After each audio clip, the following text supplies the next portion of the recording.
আমি কিন্তু আমাদের দেশের খুব কাছাকাছি আছি।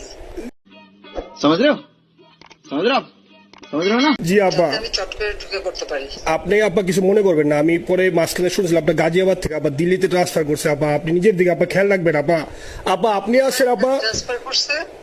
মানে একটা কোথায় ট্রান্সফার করছে? আমার ওই যে বাংলাদেশে আপা একটা নিউজ আসছে আপনার গাজিয়াবাদ থেকে দিল্লিতে নাকি ট্রান্সফার করছে আপনাকে হেলিকপ্টার দিয়ে, এরকম একটা নিউজ আসছে আপা।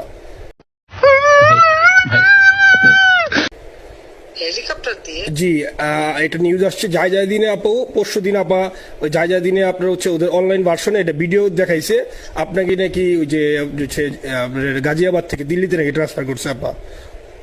তো ভিডিও দেখাইছে, এটা কোন দেশের হেলিকপ্টার সেটা না এটা না আপা, এটা ভিজুয়াল একটা হেলিকপ্টার দেখাইছে আন্তাজে, কিন্তু কি সুন্দর।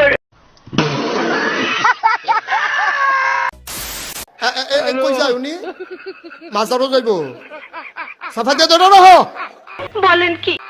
দর্শক পেশাব ধরলো 2-2.5 ঘন্টা রাহন যায়। বইয়া থাকেন, উডাউডি করেন না, ক্ষতি করেন না।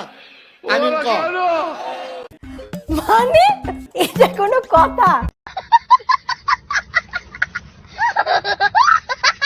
হ্যালো গাইস, কেমন আছেন সবাই? আশা করি সবাই ভালো আছেন। আজকের এই ভিডিওতে দেখাবো অস্থির বাঙালিদের কিছু অস্থির সব কর্মকাণ্ড, যা দেখে আস্তে আস্তে আপনার পেট ব্যথা হয়ে যাবে, গ্যারান্টি দিচ্ছি। মুরব্বি মুরব্বি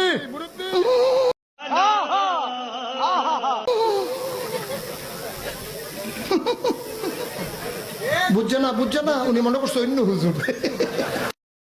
আমি বিশ্বাস করি না।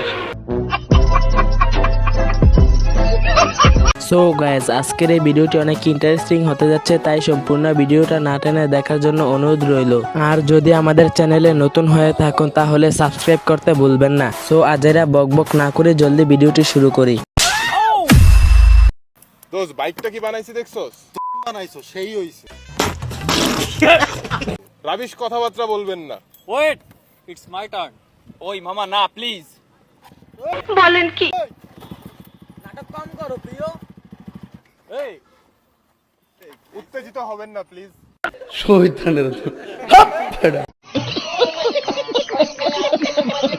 গাইজ, আমার মনে হয় 2024 সালে যেসব ডায়লগগুলো ভাইরাল ছিল সেই সব ডায়লগগুলো তারা এক ভিডিওতে সব বলে দিছে।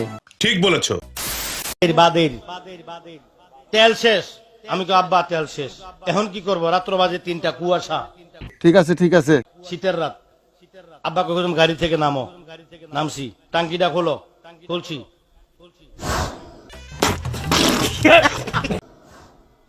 লাগাও, লাগাইছি। স্টার্ট দাও। এক স্টার্টে বাড়িতে তো আইসি তেল ছাড়া 1 সপ্তাহ গাড়ি চালাইছি।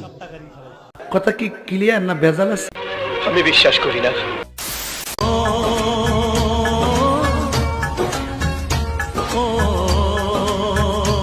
কি সুন্দর। तेरे घर आया मैं आया तुझको लेने, दिल के बदले में दिल का नजराना देने। तेरे घर आया मैं आया तुझको लेने, दिल के बदले में दिल का नजराना देने। मेरी हर धड़कन क्या बोले है, सुन सुन सुन सुन। কি বলবো, যাই হোক। গাইজ, আপনারা কেউ কি বলবেন আমাকে এরা বিয়ের সাজে কোথায় যাচ্ছে? কেউ জেনে থাকলে কমেন্টে দয়া করে বলে যাবেন। দোস্ত তোর বাইকের চাবিটা একটু দে না, চালামু দোস্ত। তুই বাইক চালাতে পারো? যা, ভালোভাবে কথা কইস দোস্ত। তোর লোকে কি আর ভালো করে কথা বল। তোর এই ভুলের জন্য একদিন তোরে আমার কাছে মাপ চাওয়াই ছাড়মু। ঠিক আছে যা বাক। A few moments later. ভাইয়া, আল্লাহর নামে কিছু দিবেন ভাইয়া। মাফ করেন তো, আমি দিতে পারবো না। তোরে কইছিলাম না আমার কাছে একদিন তোরে মাপ চাওয়ামু।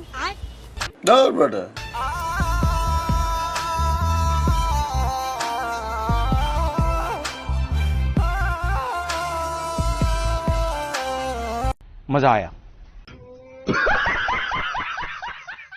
ভাগ্য ভালো দেশটা 1971 সালে স্বাধীন হয়ে গিয়েছিল, আর না হলে বাঙালিদের এরকম কর্মকাণ্ড দেখে পাকিস্তান সরকার নিজেরাই যুদ্ধ ঘোষণা করত। হেমা বাজারে আইসা পড়ছি। ও তেলও 2 কেজি লাগবো?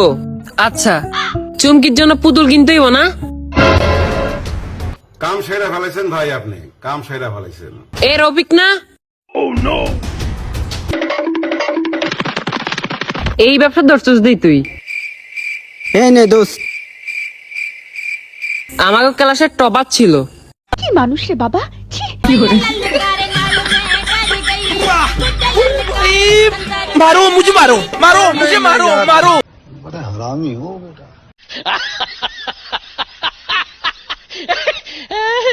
আপনি একবার ভালো করে চিন্তা করে দেখুন তো, আপনি যদি বাংলাদেশে জন্মগ্রহণ না করতেন তাহলে কত যে বিনোদন থেকে বঞ্চিত হতেন। নিঃসন্দেহে তুই ঠিক কথা বলেছিস। যাই হোক,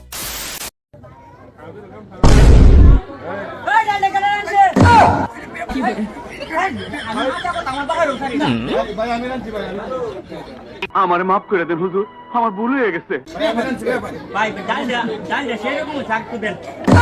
ও ভাই মারো মুঝে, মারো মারো মুঝে, মারো। সেন্ট্রি, ওকে হাজতে বন্দি করো। বন্ধুরা, হেমা বাজারে বরাবরের আইসা মতো পড়ছি। আজকেও বিদায় নিচ্ছি। ভিডিওটি ভালো লাগে থাকলে লাইক কমেন্ট শেয়ার করবেন এবং সাবস্ক্রাইব করবেন। বিদায় নিচ্ছি, দেখা হবে পরবর্তী ভিডিওতে।